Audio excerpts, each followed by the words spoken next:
Hey guys, j'espère que vous allez bien. Je m'appelle Aja Ashkanou et voici mon équipe, Michael Tulba, Sylvestre Rousseau et James Locke.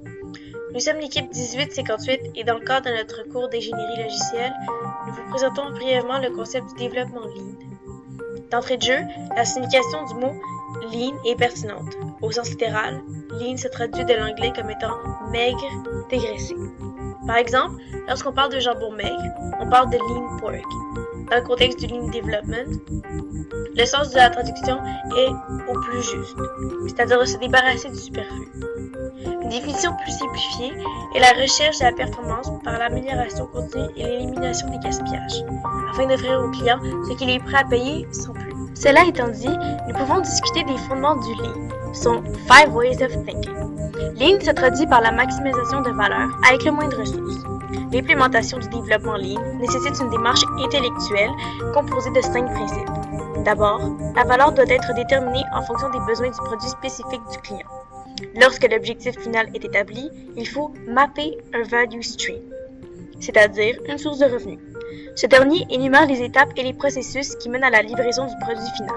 Value Stream Mapping permet une meilleure compréhension des opérations d'affaires et l'identification des étapes qui ne créent pas de valeur, afin de les éliminer. Par la suite, il faut assurer un flow adéquat entre les étapes, c'est-à-dire des étapes séquentielles et fluides. Le quatrième principe du pool stipule que les time to customer sera réduit par l'amélioration du flow.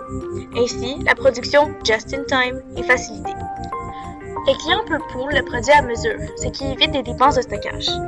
Enfin, l'étape de perfectionnement est la plus importante. Il faut imposer la pensée Lean et l'amélioration des processus au sein de la culture de la compagnie. Il ne s'agit pas d'un système statique. Au contraire, il exige un effort constant de la part de chacun des employés. Passons maintenant aux 5 principes de base du Lean. En premier, nous avons l'élimination des gaspillages. Le gaspillage est défini comme quelque chose qui n'apporte pas de valeur au produit. La valeur étant définie du point de vue de l'utilisateur. On repère 7 types de gaspillage dans le processus de manufacturing. Donc, on a le gaspillage provenant de la surproduction, provenant des temps d'attente, occasionné par les transports, dû au stock inutile, dans les processus de fabrication, dû au mouvement inutile et dû aux pièces défectueuses.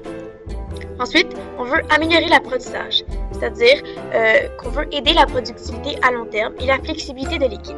Le troisième principe est de retarder l'engagement. C'est le fait de décider aussi tard que possible des décisions qui sont irréversibles, ou du moins qui ne seront pas pratiques à inverser. Lean vise à livrer aussi vite que possible. La rapidité de mise en marché est sans aucun doute un avantage sur la concurrence. Les compagnies les plus rapides en termes de livraison sont, dans leur domaine, les entreprises à plus grand succès. Un des principes du Lean les plus importants est de donner le pouvoir à l'équipe. Cela signifie d'encourager les gens à s'exprimer, respecter leur point de vue et essayer de voir les choses de leur angle. Le 6e principe est d'intégrer la qualité de la conception. Il faut l'intégrer le plus tôt possible dans le processus pour éviter que les problèmes de qualité se matérialisent. Enfin, il faut toujours considérer le produit dans sa globalité. Parlons maintenant des boucles d'apprentissage Lean. Les boucles d'apprentissage constituent le processus de conception à la base du concept Lean. La première boucle nous apprend qu'il faut choisir un rythme régulier de sortie de nouveaux produits. Il faut cesser de voir le produit comme un objet unique, mais plutôt comme un flux constamment en évolution. Chaque sortie sur le marché représente une opportunité de rétroaction et donc d'une mise en valeur du service après-vente.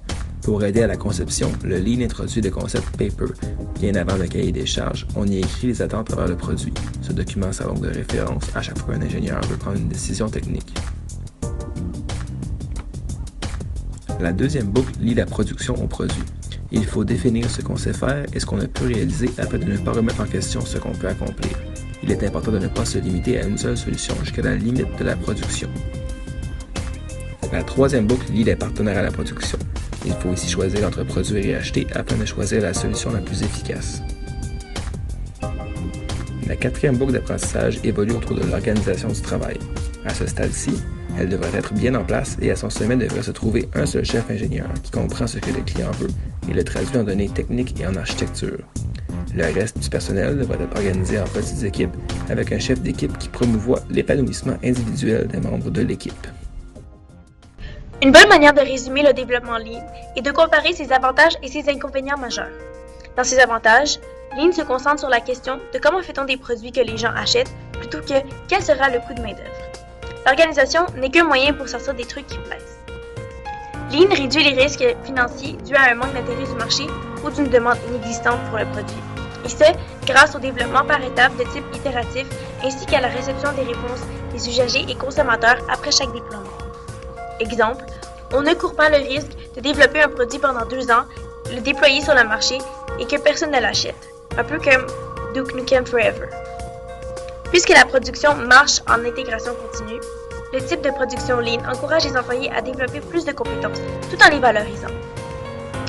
Étant donné que l'horaire ne permet pas tout le temps d'aller consulter les supérieurs pour approuver une idée, l'employé sera encouragé à être proactif et prendre des décisions. Du côté des désavantages, il faut comprendre qu'il faut rajouter une couche de coûts qui ne sont pas nécessaires mais qui sont dus au mode d'organisation. Puisque la production est liée à l'estimation de la demande selon la rétroaction des clients, ceci implique que la compagnie doit disposer d'une force de travail assez grande pour pouvoir respecter les dates de déploiement constantes. Dans une autre optique, ceci implique qu'il n'y a pas de sécurité d'emploi pour les employés si jamais la demande du marché ne se présente tout simplement pas. Enfin, le changement d'un modèle traditionnel à un modèle Lean Production peut être différent d'une entreprise à l'autre. C'est la raison pour laquelle il est nécessaire d'évaluer la situation où se trouve l'entreprise avant de s'incorporer à ce modèle. On espère que la vidéo a été très informative et merci de nous avoir écoutés.